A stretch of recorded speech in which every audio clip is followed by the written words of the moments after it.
Yesterday, I posted a video about how our passports are going to $412 here in Australia, and I started getting comments like this. Now, these comments, they just make me sad. And they make me sad for one reason and one reason only. The reason is that if there is any Australians that think it's okay for the government to charge that much for a passport, then there's no hope for Australia, right? Every single Australian should be up in arms to the fact that our passports are now $412. Because you are right, for many Australians, it's a cost that they can absorb. But where does it stop? Where do the costs stop? It's $412 a day. Doesn't mean it won't be $480 next year or $512 a year after that. Where does it stop?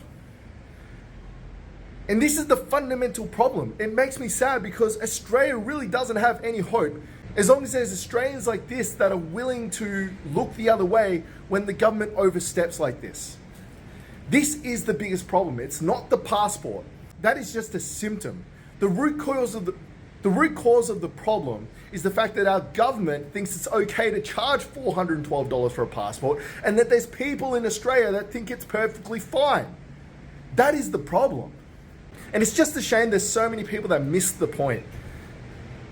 It really does make me worried about the country, because obviously there's people out there just trolling, trying to get a reaction, and you got a reaction out of me. But the reaction isn't anger, it's not thing, it's sadness. It's sadness because while there are Australians that think this is okay, Australia will never change.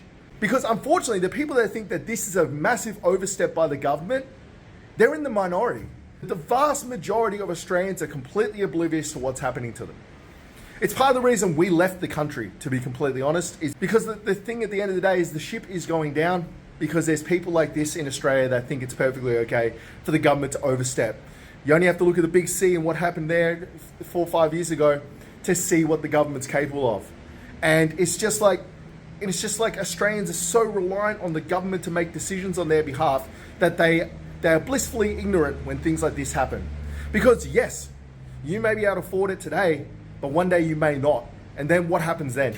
It's too late. The government's never going to make these or licenses or anything cheaper.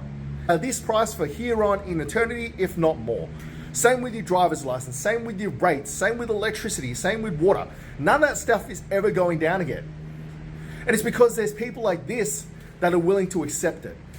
If people just turned around and said, I'm not willing to accept this anymore, how is it okay for the government to charge $412 for a passport, and people actually took action with their feet and their votes, then maybe the government and the policymakers may think twice about doing this. But yeah, this comment and the ones that are like it make me sad. As long as there's one person in Australia that's like this, the government has the opportunity to keep overreaching. It's sad, but it's a fact.